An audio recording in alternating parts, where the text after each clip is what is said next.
परमात्मा जो चाहे सो कर ही।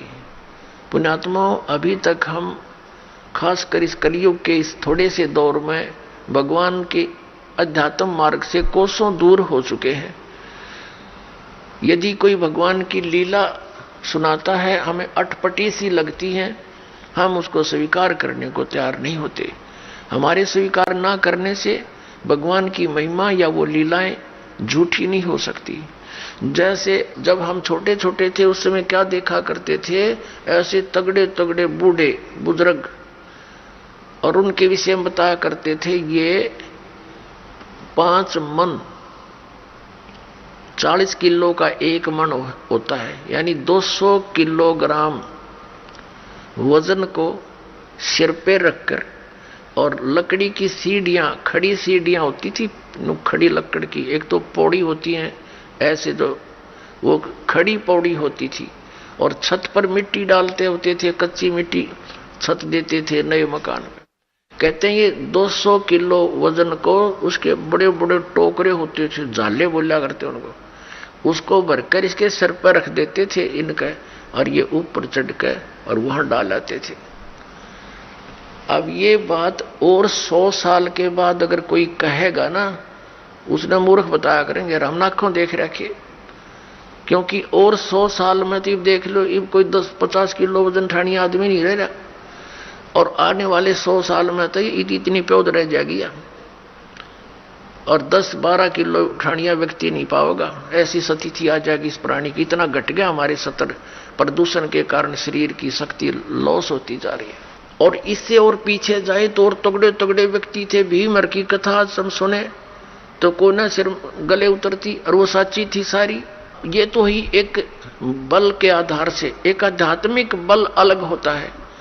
अगस्त ऋषि जी ने 7 समुद्रों को एक ही घूंट में ऐसे चुलू उठाई थी और ऐसे पी लिया था, खाली हो गया था ये बिल्कुल।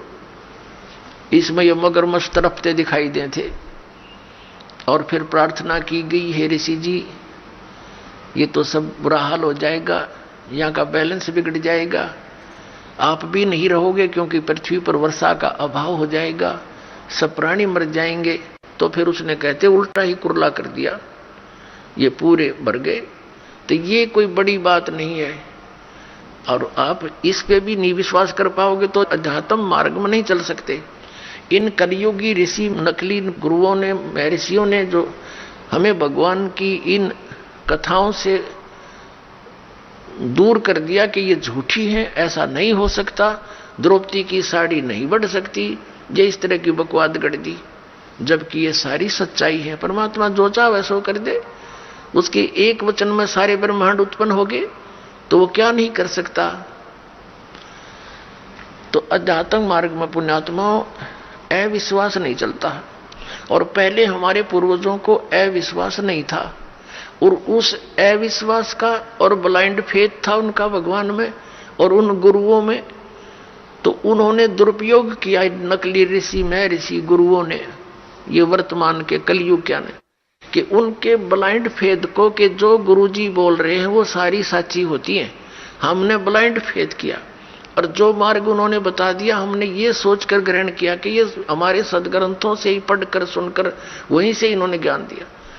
तो इन्होंने सब मिसगाइड कर दिया, वो सब दंत कथा सुना दी, और भक्ति विधि शास्त्र अनुकूल ना रहने से हमें प्रभु परमात्मा से मिलने वाली सहायता बंद होगी।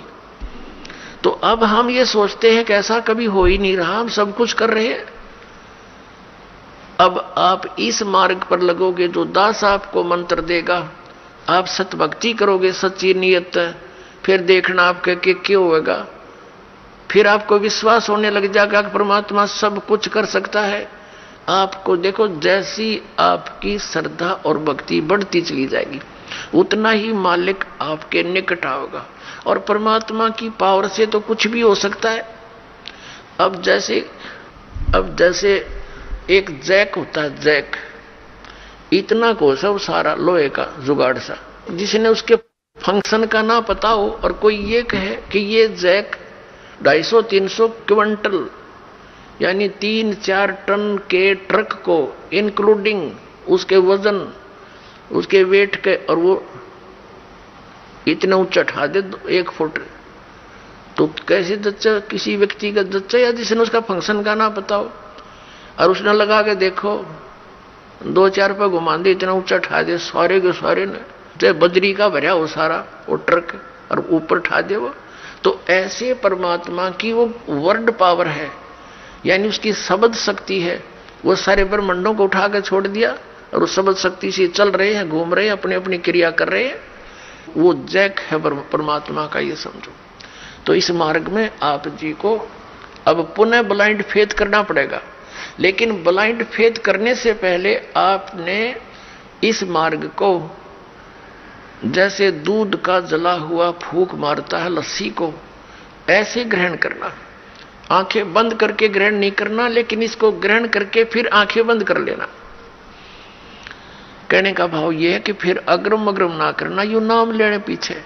इस दीक्षा लेने से पहले आप खूब ट्राई करो और खूब परीक्षण करो, सब जो दास बताता उसका प्रमाण देखो, और फिर आंखें बंद करके उपदेश ले लो, और फिर आंखें ही बंद रखना, यानी ब्लाइंड फेथ करना, पूर्ण विश्वास करना दास के एक एक शब्द पर। फिर आपकी भक्ति चलेगी। अब तो आप आते हो दूध के जले हुए, और फिर यहां फूंक मारते हो लस्सी को भी, कोई बात नहीं, कुछ दिन के अंदर आपको अपने आप डिफरेंशिएट का पता लग जाएगा। और खूब ट्राई करो पहले, फिर बाद में अगन बगन करोगे तो भगवान का लाभ मिलना बंद हो जाएगा। दीक्षा लेने के बाद यदि आप दास के वचनों में अविश्वास करते हो, आपका नाम नहीं रहेगा। कह कबीर सुनो भी साधो, मैं तो हूं विश्वास में। अब उस परम पिता परमेश्वर परम पूज्य कबीर जी, जो एक जुलाहा जाति में, एक झोपड़ी में रहने वाला, एक धोती लंगोटी में रहने वाला, और उसको भगवान मानना बालकों का खेल है, लेकिन वो परमात्मा है और थे और रहेंगे, क्योंकि हम समझ नहीं सके। अब उसको कोई परमात्मा मान सकता है?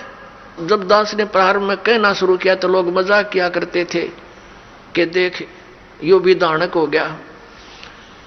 अरे भले हुए कृति, हम तो लेट हो गए दानक होने में, हमने तो पहले होना चाहिए था जब पता लग जाता था। कहने का भाव ये था कि दानक का अर्थ है कबीर पंथी। उस कबीर पंथ परमात्मा परमेश्वर के द्वारा दिए हुए वे ऑफ वर्शिप पे, उस रास्ते पर चलने वाले तो हमने पहले बन जाना चाहिए था। हमारे दादे परदादों ने बन जाना चाहिए था। वह भूत बने फिरे नकली संतों और पंथों, इन गुरुओं के शास्त्र विरुद्ध ज्ञान को सुन सुनकर अरीब उनके श्राद्ध निकलवावे, वह भूत बने फिरे आप खावें, क्योंकि तुम्हारे पिताजी स्वर्ग में दुखी हो रहे हैं। अरे स्वर्ग की तो हो गया जहां दुखी हो रहे हैं, नो का नरक में डलवा दिए उल्टी साधना करवा के, और फिर आप पेट भरें और श्राद्ध के तुम्हारे पिताजी खावें। वाह भाई वाह। तो कहने का भाव ये पुण्यात्माओं, शास्त्र विरुद्ध साधना करने से हम बहुत हानि उठा चुके हैं। उस दानक जुलाहे कबीर जी को और भगवान मानना, ये भी एक 8वां जुबा के 10वां जुबा समझ लियो, लेकिन वो भगवान है ही। हमारे ना मानने से उनकी वो प्रभुता समाप्त नहीं हो सकती, क्योंकि हम नहीं पहचान पा रहे लाल है, ये हमें विश्वास नहीं हो पा रहा। तो ये हमारी बाल बुद्धि का ही परिणाम है। लाल तो इतनी ही कीमत रखता है, वो लाल है, वो पूर्ण परमात्मा है, और वहां लीला करने के लिए सह शरीर आए थे, सह शरीर चले गए थे, और पूरा ज्ञान उन्होंने हमें बताया आकर के, जो दास आपको बता रहा। तो प्रसंग चल रहा है, हम उसी पर आते हैं। तो इसी प्रकार जब आप जी दीक्षा ले लेते हो, उसके बाद फिर दास जो वचन बोलता है और आपके मन में अविश्वास उत्पन्न होता है, तो आप कमजोरी में आ चुके हो। क्योंकि आप कितने दिनों से भक्ति कर रहे होगे, जब से जन्म हुआ। पवित्र हिंदू धर्म में तो शायद कोई ही व्यक्ति ऐसा होगा नास्तिक जो भगवान नहीं कहता हो या उसको नहीं मानता हो। वैसे तो मुसलमान धर्म में भी भगवान अल्लाह वो सभी मानते हैं, ईसाई धर्म में भी मानते हैं, हिंदू धर्म में भी मानते हैं। और आप कितने दिन से ज्ञान सुनते आ रहे हो, और दास जो भी ज्ञान आपको सुना रहा है, उनके एक पॉइंट को क्लियर करने के लिए तीन तीन चार चार प्रमाण देता है। और पहले आपने जो अज्ञान सुन रखा था उसका कोई सिर पैर नहीं और आपको स्वीकार्य था। अब ये क्यों अग्रम अग्रम इतनी हो रही है आपके माइंड में? काल को ये चिंता बनी रहती है, कहीं ये इस मार्ग पर दृढ़ ना हो जा और इसका बेड़ा पार ना हो जा, तेरे हाथों से ना निकल जा। तो पुण्यात्माओं, उपदेश लेने से पहले दास ने बहुत सुविधा उपलब्ध कर रखी है। जिन दिनों में सत्संग होता सत्संग सुन करो। फिर परमात्मा ने दया बख्श रखी है एक पवित्र टीवी चैनल पर, उसने साधना के ऊपर शाम को 8 बजे सत्संग आता है, वहां सुनते रहो। कहने का भाव ये है कि आप जी पहले कति कंसेप्ट क्लियर करो, जब आओ यहां पर